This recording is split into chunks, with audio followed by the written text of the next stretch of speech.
Buenos días, muchas gracias. Y pues muchas gracias a la Academia y a los organizadores de este seminario por la invitación. La verdad es que tuve la fortuna de asistir desde ayer y lo he disfrutado mucho. Y bueno, el área de la salud mental tiene muchos temas importantes y además creo que de las cosas que salieron a partir de la pandemia es que hay más conciencia y más tolerancia acerca de la enfermedad mental, porque yo creo que pocas veces los seres humanos habíamos tenido tanta angustia, todos, como cuando nos tuvieron que recluir y cuando veíamos a nuestros alrededores tanta gente morir sin entender exactamente las causas y cuál era el tratamiento y demás. Entonces, es desafortunado que algo tan triste haya traído algo bueno a la salud mental y, por otro lado, como ya lo han comentado aquí, se hizo una brecha muy corta en cuanto a la telemedicina. Antes de la pandemia, como que todos nos resistíamos a tener pacientes a distancia, o por lo menos hablo yo en lo personal, porque cuando yo estudié siempre decían que el paciente cara a cara te podía dar mucho más conocimientos. Sin embargo, por lo menos en mi experiencia, que eché a andar mi plataforma desde marzo, me llevé la gran sorpresa de que había pacientes que tenían mucho tiempo de asistir a tratamiento y que mejoraron a partir de que estábamos trabajando a distancia. Entonces, empezaron a surgir una serie de observaciones que después fui entendiendo y que justo ahora que desarrollé esta plática, me di cuenta que hay algunos motivos por los cuales se puede explicar eso. Entonces, bueno, ya pasando a lo que voy a hablar, lo primero de lo que voy a hablar es, y aprovechando el foro que es tan importante, es acerca del estado de la salud mental en México, que pues hay algunos huecos muy centrales. Después, cómo se accede al metaverso para la salud mental, el uso de los avatares y los influencers en el metaverso, que tienen mucha importancia. Y después hablaré de algunas terapias disruptivas. Yo decidí hablar de terapias que ya se están usando, porque mucho es hipotético, pero sin embargo en la salud mental por lo menos ya tienen 50 años utilizando realidad virtual y en los últimos años, aproximadamente en los últimos 20, se ha avanzado mucho. Ahora, de acuerdo a lo que dijo el doctor Sánchez Mendiola ayer, y tiene toda la razón, si no hubiera sido porque de pronto le dieron tanta importancia económica al metaverso, tal vez no estaríamos hablando de esto. Pero si nosotros buscamos en la bibliografía internacional, ya hay evidencia de que la terapia con algunas tecnologías digitales es muy eficiente. Empezaré entonces hablando brevemente de la salud mental en México. Se considera que el 20% de la población mexicana sufre algún problema de salud mental, 25%, o sea, prácticamente es 1 de 4. Y la depresión a nivel mundial es la segunda causa de discapacidad y probablemente para el 2030 podría ser la primera. De tal forma que la salud mental cobra una importancia que tal vez nunca antes habíamos notado. O sea que 1 de cada 4 va a desarrollar algún trastorno mental a lo largo de su vida y como un problema de discapacidad se coloca en el 11.3%, solamente incluso arriba de los cardiovasculares, ¿no? Que nosotros sabemos que los cardiovasculares son muy importantes, pero está arriba de las enfermedades cardiovasculares. Son enfermedades que son tratables, sin embargo, los pacientes tardan hasta 8 años en acercarse a buscar tratamiento.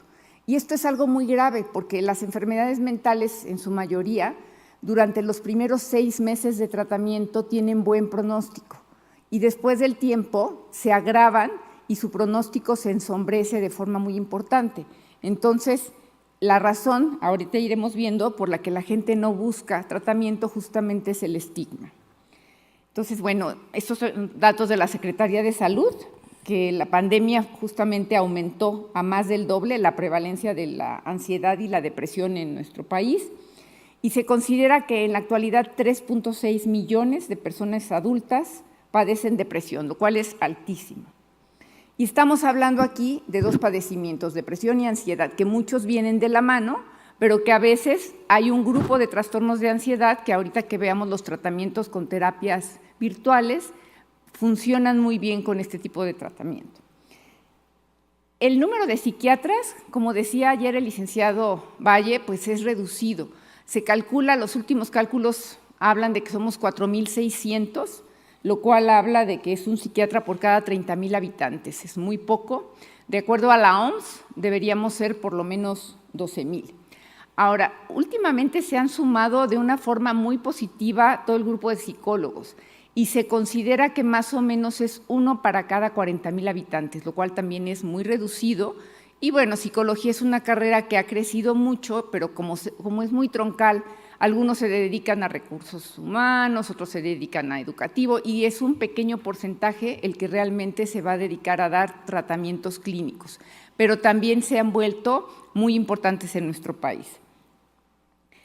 Entonces, solamente el 30% de las personas que tienen problemas de salud mental van a buscar un tratamiento, y en México, desafortunadamente, se registran 5,000 suicidios por año. Estas cifras de suicidios son muy alarmantes y, bueno, es la segunda causa de muerte en jóvenes de 15 a 29 años. Y sí quisiera mencionar que en el 2020 hubo un repunte en niños, que se me hace muy triste, niños menores de 12 años. Hubo 1,200 niños que se suicidaron en 2020.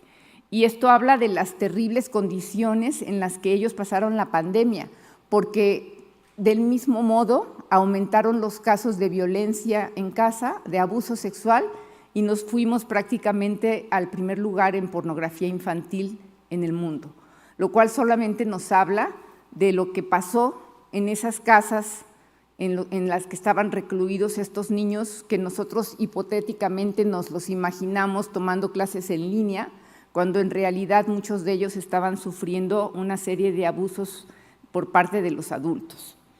Y por otro lado, esta falta de búsqueda de ayuda está generalmente determinada por el estigma. Y aunque de todas formas, como ya vimos, no hay un número suficiente de psiquiatras ni de psicólogos y también son tratamientos muy caros, y en el servicio público son pocas las instituciones. Sabemos que en este sexenio se ha tenido que reducir el presupuesto para lo que tiene que ver con salud mental.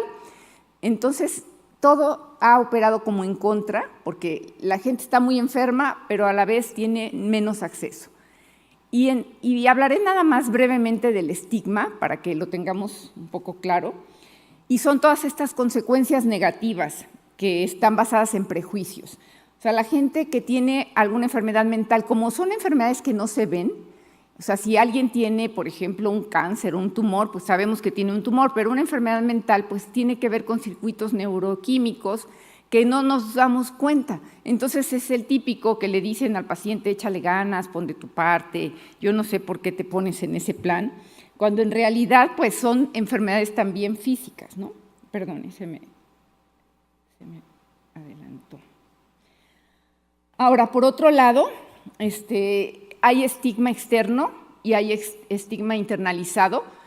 El externo es lo que la gente piensa, ¿no? Que las personas que tienen depresión o que tienen ansiedad o que tienen enfermedades graves como trastornos psicóticos y que no pueden trabajar, los califican de flojos, dependientes, débiles. Y el internalizado es todavía más grave porque es lo que el mismo paciente piensa de él, y de hecho se ha demostrado en estudios que el estigma internalizado es el que hace que los pacientes con enfermedades mentales se suiciden, porque se sienten tan mal, sienten que se están fallando a sí mismos y le están fallando a sus seres queridos. Y este triste segundo lugar, que es el segundo lugar de mayor estigma en cuanto a las enfermedades mentales, y les tengo una mala noticia porque el primer lugar lo tenía Ucrania, y yo sospecho que teniendo ahorita una guerra, pues ni siquiera se está midiendo el estigma, entonces tal vez seamos uno de los países que tiene un estigma mayor, y tiene mucho que ver con nuestra cultura pues pseudomachista, ¿no? O sea, los hombres tienen que ser fuertes y las mujeres tienen que ser luchonas. O sea, aquí no existe como opción para ser débil y menos para tener una enfermedad mental. Entonces, todo esto contribuye a que no haya condiciones favorables de tratamiento. Entonces, bueno, iré platicándoles brevemente de las terapias disruptivas que se emplean en las enfermedades mentales y de las herramientas que más han usado son los avatares, la inteligencia artificial y la realidad virtual. Digamos que serían en las que existen más experiencia, ¿no? Entonces, les voy a platicar acerca de este avatar. Este avatar fue creado hace algunos años en Suecia. Por eso el nombre del avatar nos suena como poco familiar, ¿no? Que se llama Nere, ¿no? Esta es una foto de su foto en Instagram, que es como lo que dice, ¿no? Que es cuando la vida me da limones hago memes, es un portavoz de cuestiones de salud mental y lo que dice es que todos en algún momento podemos estar como Nere. Entonces empezó como una figura en Instagram, pero empezó a tener mucho éxito y después hicieron un avatar de Nere. Y el avatar de Nere, por ahí está el sitio web, el avatar de Nere tiene muchas desgracias, ¿no? Nadie lo quiere, lo rechazan, sus amigos no lo invitan a las fiestas. Y entonces empezaron a ver que tenía mucho éxito para la conciencia en la salud mental en los jóvenes suecos y daneses, porque recordemos que ellos están así como muy cerca, ¿no? Y le fueron dando expansión a esto. Fue creado por el gobierno, por la salud del gobierno de Escandinavia, y lo que hicieron fue que le agregaron después del Instagram, Facebook, un sitio web y después podcast. Y en los podcasts entrevistaban celebridades. Y justo fue lo que yo hice en mi libro. O sea, yo lo que hice fue hablar de personas que tienen enfermedades mentales, que han sufrido enfermedades mentales graves, pero que nosotros, por alguna razón, las admiramos. Entonces, es una manera como de entender que si yo admiré, por ejemplo, a Kurt Cobain y él cometió suicidio, pues no sería tan raro que alguien que es mi héroe se enferme de esa manera, o Yayoi Kusama, que es una pintora tan excepcional, o incluso Marie Curie, que es un genio, que fue un genio y que fue una mujer que desarrolló una serie de cuerpo científico que incluso la llevó a ganar 2 premios Nobel, que haya tenido 2 cuadros de depresión severos y que incluso haya pensado en el suicidio, pues nos hace pensar que si gente así, con tantas capacidades, lo ha sufrido, podemos nosotros sentirnos tranquilos si llegamos a sentir algo así. Es la forma como yo abordé el estigma. Pero en este caso lo que hacen es entrevistar personas famosas que hablan de sus enfermedades mentales y está un poco de moda, si ustedes los ven en redes sociales, desde personas que son no conocidas. Por ejemplo, hay una mujer joven que se llama Maureen Terán, que nosotros la reconocemos mucho en el gremio de la psiquiatría mexicana porque ella es una paciente que sufre trastorno bipolar y que ha hablado de su historia. Ella tiene un podcast que se llama Tenemos que hablar y ha podido lograr incluso una carrera que se lleva a cabo en octubre con motivo de la salud mental en contra del estigma. Entonces, hay avances en México y después de esto ayer me quedé pensando cuando el doctor Carrillo Esper con la doctora Barrera dijeron, pues tal vez de aquí pueden salir desarrollos. O sea, yo pienso que tal vez una posibilidad sería desarrollar un avatar que estuviera tropicalizado a México y que la gente se pudiera identificar con él, porque algo importante es que el desarrollador del Meta en Dinamarca, que eso es una comunicación personal, dice que un avatar que es influencer tiene el 340% de más efectividad.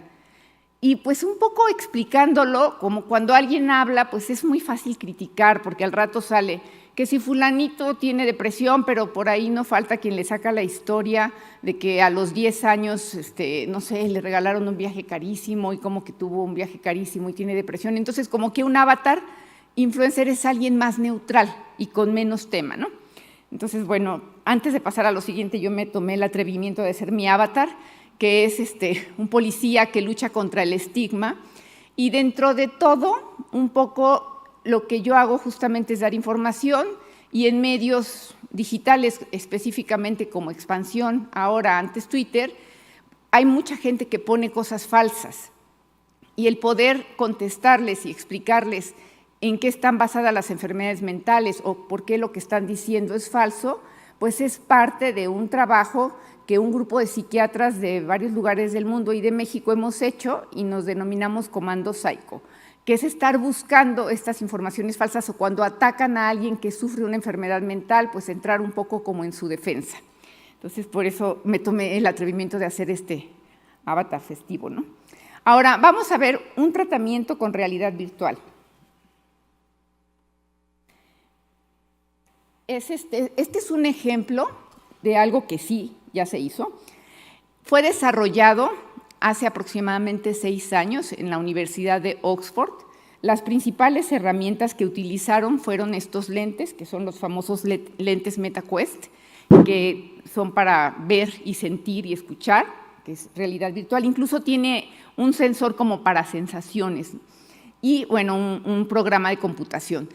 El tiempo que se tardaron en desarrollar este programa fue de aproximadamente 6 meses y el costo fue de 4 millones de libras, lo cual significa que es bastante costoso, pero supongo que al ya estar desarrollado, tal vez podemos tener acceso a él en otros países, ¿no? El doctor que lideró este estudio es el doctor Friedman, Daniel Friedman, y esto que les traigo son pues todas las informaciones que han ido saliendo al respecto, ¿no? Entonces, por ejemplo, esta es una publicación de 2018 y lo que hicieron fue probarlo con el miedo a las alturas. Y bueno, el miedo a las alturas tiene importancia. ¿Por qué tiene importancia? Bueno, porque se calcula que hasta el 20% de la población en algún momento de su vida ha tenido miedo a las alturas y que a veces incluso si se llega a hacer un diagnóstico de acrofobia, aunque tal vez nosotros podemos pensar pues, que no es tan relevante. Pero lo relevante del estudio es que de aquí se puede desprender un tratamiento para la ansiedad y que todos los trastornos de ansiedad, que son muchísimos, que pueden incluir pues ansiedad social, trastorno de ansiedad generalizada, fobias específicas, trastorno obsesivo-compulsivo, podrían entrar en este paquete. Y además es un tratamiento que es muy poco invasivo y que además nos permite no utilizar psicofármacos, que muchos pacientes tienen miedo de hacerse adictos a los fármacos, especialmente al grupo de las benzodiazepinas, y la psicoterapia, que es otra opción de tratamiento para estos pacientes, es mucho más cara, porque el programa que ellos desarrollaron se puede usar en forma autónoma. O sea, el paciente lo puede hacer solo en su casa. Pero bueno, les voy a platicar cómo lo hicieron ellos. Aquí está. You'll have noticed the screen hovering around.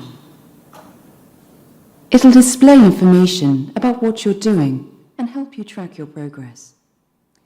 Este es el avatar con el que empieza el tratamiento. Entonces, se presenta con ellos. Los avatars que ellos usan, si ustedes se fijan, son como con pocas características faciales, como muy neutrales, ¿no?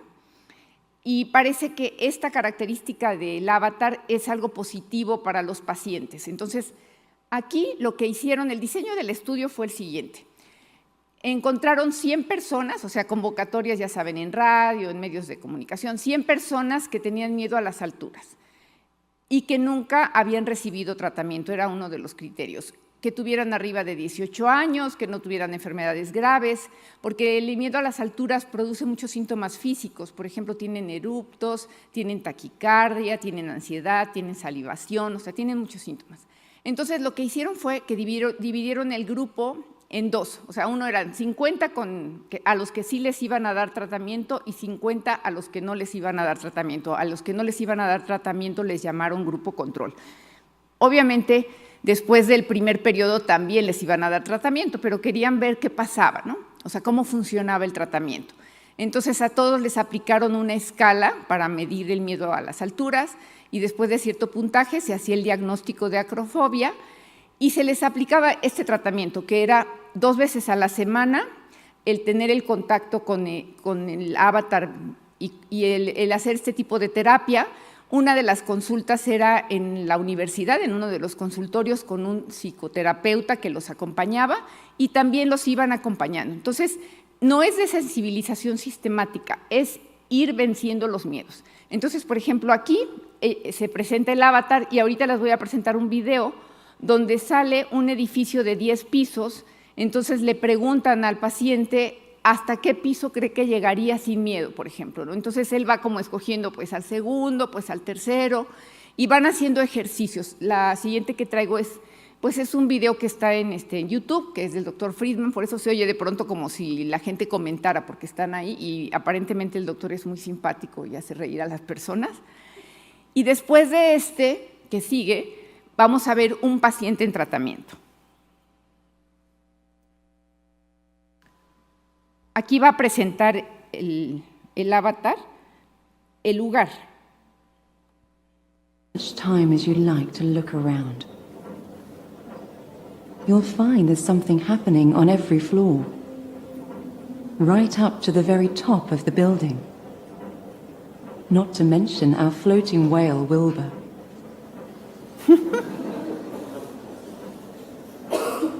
This building has 10 floors. Imagine you're standing on a balcony overlooking the atrium. On which floor do you think you'd experience a moderate level of anxiety? Entonces ahí es donde empiezan como esta entrevista con el paciente y van haciendo, las consultas duran aproximadamente 30 minutos y él va diciendo en qué se basan sus miedos, ¿no? Porque bueno, muchos miedos tienen que ver con su historia, con lo que han vivido y también les van explicando que ese miedo a las alturas muy probablemente está relacionado con el miedo que estar en un lugar así puede significar como una desgracia o que se pueden caer. Y el siguiente es un paciente real que accedió a participar. Entonces, en la primera parte del video van a verlo con su miedo a las alturas, que tiene todos los síntomas, que está en un edificio muy alto. Después viene el tratamiento que le dan, cómo es con esta realidad virtual, cómo él usa los dispositivos, estos lentes Quest, tiene también unos dispositivos en las manos y empieza a practicar. Y ya después viene la otra parte donde él ya regresa a las alturas y está mucho más tranquilo. Vamos a verlo. Time as you like. This is Richard, and he's been asked to go to the balcony in the shopping centre.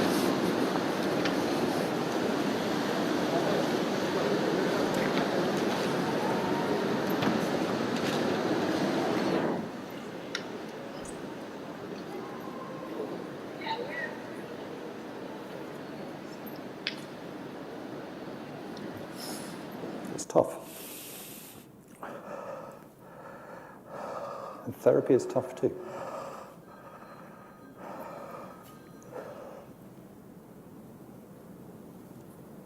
This is after therapy.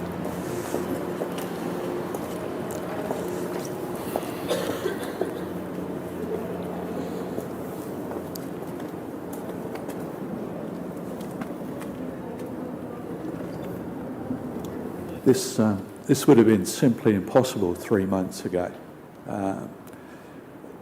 It would have been total avoidance. I wouldn't even have attempted this. Es muy impresionante, o sea, realmente es muy This is impresionante Richard, el resultado. Y bueno, aquí está la gráfica del estudio. Entonces, si se fijan, en las abscisas están divididos los dos grupos, el grupo con terapia virtual, que es el primer grupo, y el grupo control. Y van viendo en la primera parte 0 semanas, o sea, todos empiezan con en esa barra que es como color naranja, todos empiezan igual. Del lado de las ordenadas está la escala de altura, que el diagnóstico de acrofobia se hace cuando tienen más de 29 puntos, entonces todos andan ahí acercándose a 50. Después de 2 semanas de tratamiento, que es donde está esta verde claro, han bajado, ya no están en un nivel de tener acrofobia, o sea, prácticamente hay curación. Si se fijan, el grupo control sigue igual. Y por último, después de 4 semanas, pues baja todavía y es muy importante la mejoría. Ahora, obviamente, esto es algo como un resultado preliminar, se tiene que revisar este tratamiento a largo plazo, cuáles son los resultados después de 1 año, qué sé yo, pero la primera impresión nos indica que podría ser muy exitoso y esto será un tipo de terapia virtual. Y entonces ahora vamos a ver para qué nos va a servir esta misma terapia, ¿no? Y hay otro estudio que se realizó en la Universidad de Emory por la doctora Barbara Rothbaum con 156 veteranos de las guerras de Irak y Afganistán que sufrían trastorno de estrés postraumático. Uno de los grandes problemas que existe en la actualidad, sobre todo en Estados Unidos, es el trastorno de estrés postraumático, porque son personas que se van deteriorando, porque tienen miedo, impulsividad, ideas suicidas, problemas con sus relaciones familiares. Entonces, lo que hacían en estas situaciones virtuales, los ponían como en situaciones de guerra, pero en las que ellos iban como controlando todo lo que les hubiera gustado que pasaran.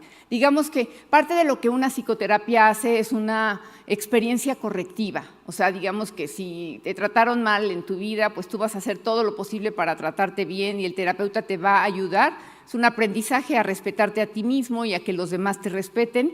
Y aquí sería algo parecido, pero en un ambiente virtual de guerra, por ejemplo, ¿no? Entonces, los resultados son bastante buenos con este tipo de terapia. Luego, en trastornos de ansiedad, lo que hacen, por ejemplo, en gente que tiene ansiedad generalizada o que tienen fobias sociales, es que los llevan a lugares donde creen que se sentirían inseguros con otras personas y demás, y los ponen a interactuar y hacen que sean como situaciones agradables, ¿no?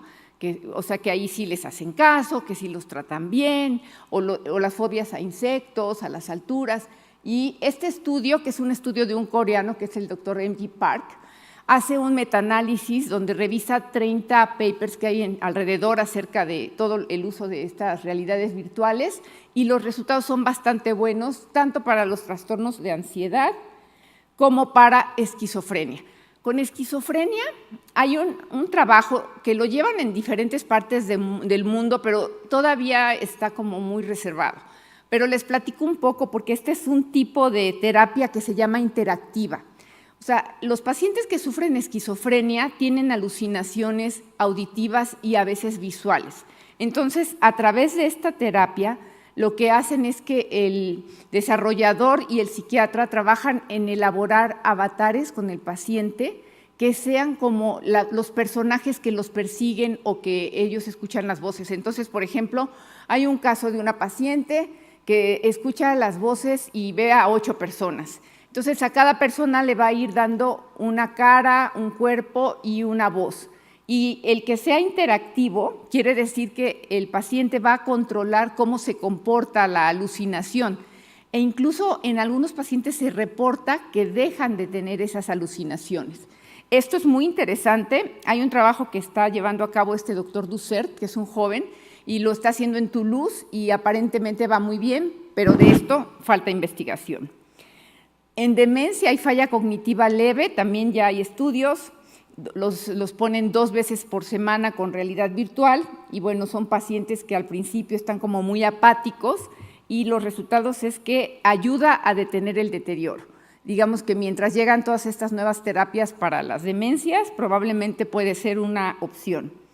En el espectro autista, justo hace rato que estaba comentando el doctor de estas sensaciones corporales, los ponen a hacer realidades con avatares porque ellos tienen mucho problema para relacionarse. Y entonces es como aprender a leer las señales sociales y también hacen experimentos de cómo son los empleadores cuando ellos van a conseguir empleo y en este estudio lograron conseguir empleo. Y además el manejo del mundo externo, por ejemplo, a veces no saben qué camión tomar, cómo lo van a tomar y aquí se los explican y lo aprenden porque tienen grandes capacidades de aprendizaje. Y por último aquí estaría la paranoia, que también se ha demostrado que lo que hacen es que los ponen en ambientes de gente a la que ellos les tendrían miedo y empiezan a tratar como de controlar todos estos miedos, ¿no? Y ambientes sociales. Y el estudio que se está haciendo desde 2016 va demostrando que sí reducen en forma importante sus ideas delirantes. Bueno, hasta aquí llegaríamos con los usos de realidad virtual, nos estamos acercando al final. La otra parte sería lo que tiene que ver con la inteligencia artificial, que puede servir para hacer diagnóstico e incluso decidir qué tipo de psicoterapia puede usar un paciente para hacer pruebas psicológicas. Pero algo muy importante, cuando no se trate de tener empatía, porque la empatía no la puede tener la máquina. Entonces, Y ya vamos a la psicoterapia. Ahí hay un desarrollo también que están haciendo nuevamente en la Universidad de Oxford y lo que encontraron es justo lo que yo les comentaba al principio. Como los jóvenes están muy acostumbrados a los juegos de realidad virtual, la interacción con avatares en terapia es muy favorecedora. Y entonces la otra ventaja que tiene la psicoterapia de este tipo es que puedes guardar la información y grabarla. Y entonces el paciente, cuando a lo mejor no tiene consulta, puede ponerse a escribir, porque escribir también ayuda a los procesos de curación. Entonces, por ejemplo, ahí está un ejemplo de la terapeuta y de su avatar con el que está dándole terapia a un paciente. Ahí está donde van metiendo la información.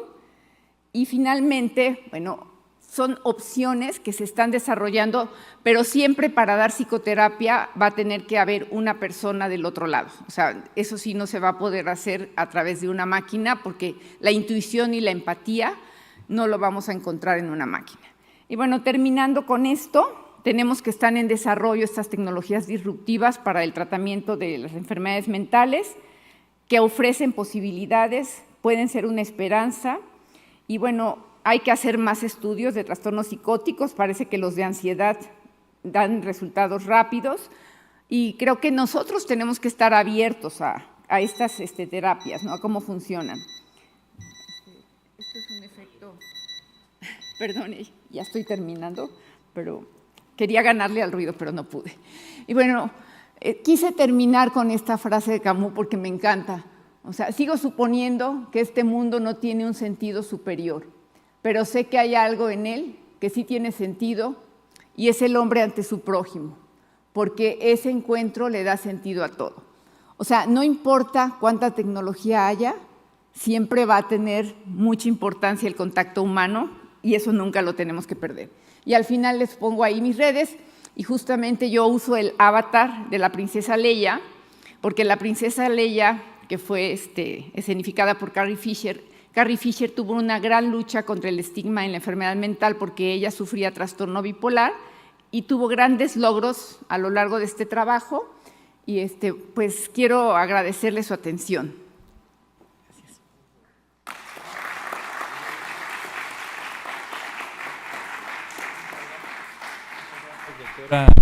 Muchas gracias, doctora Pica, por esta excelente charla, en la cual nos da el panorama de cómo estas nuevas tecnologías también se aplican al problema de la salud mental, a los diferentes problemas que nos comentó. Precisamente el miércoles, hace un par de días, estuvieron aquí grandes personajes que ustedes conocen de la psiquiatría y la salud mental. Estuvo el doctor de la Fuente, la doctora Álvarez y Casa, la doctora Medina Mora y el doctor Madrigal. Todos aquellos a los que yo admiro. Ándele, director del Instituto Mexicano de Psiquiatría. Aquí estuvieron precisamente hablando de la salud mental. Qué bueno, la doctora Álvarez y Casa presentó un modelo de seguimiento de 3 años en una comunidad de Guerrero, en Izcatiopan, en la cual, bueno, hicieron un abordaje integral, abordando no nada más la enfermedad mental, sino también la violencia, la lesión y el maltrato a niños pequeños, con excelentes resultados, pero presencial.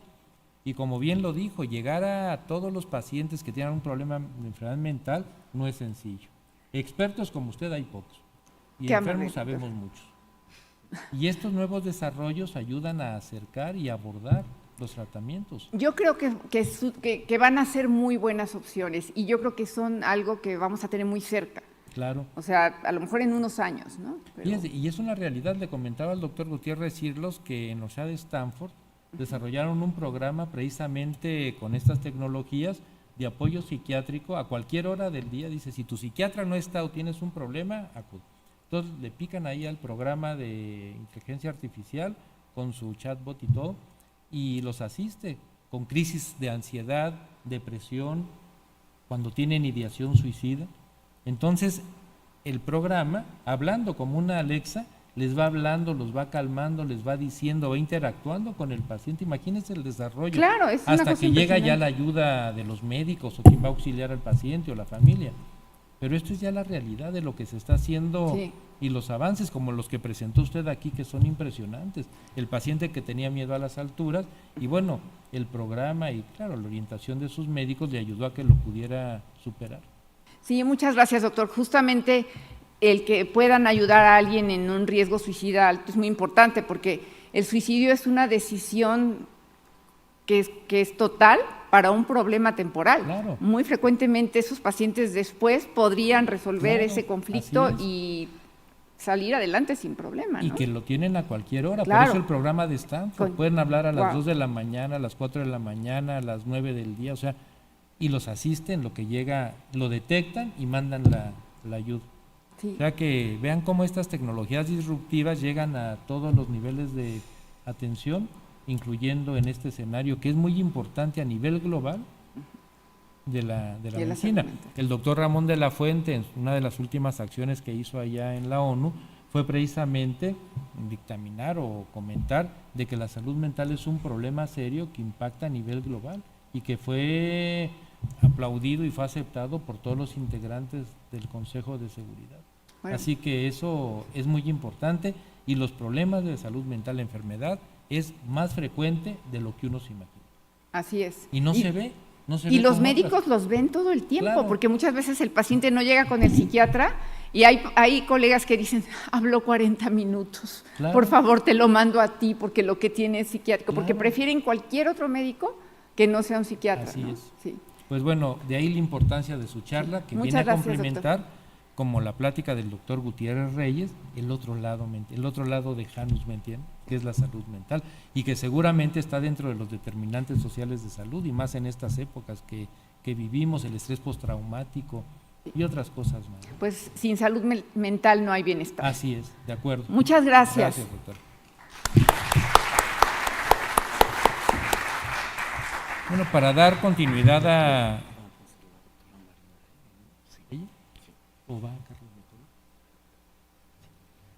Bueno, y para dar continuidad al seminario de tecnologías disruptivas, está con nosotros un gran médico, gran amigo, miembro de la Academia Nacional de Medicina, también miembro de la Academia Mexicana de Cirugía, de la cual actualmente es coordinador del comité científico, gran cirujano vascular, educador también de muchas generaciones de cirujanos, que es el doctor Carlos Hinojosa Becerril. El doctor Hinojosa tiene una trayectoria pues larguísima en la medicina, en la cirugía, como les decía, en la cirugía vascular, y también él es un convencido de estas nuevas tecnologías dentro del campo quirúrgico, que es lo que él practica cotidianamente. El doctor Hinojosa nos va a hablar precisamente de tecnologías disruptivas en cirugía. Muchas gracias, Carlos, por estar con nosotros. Bienvenido.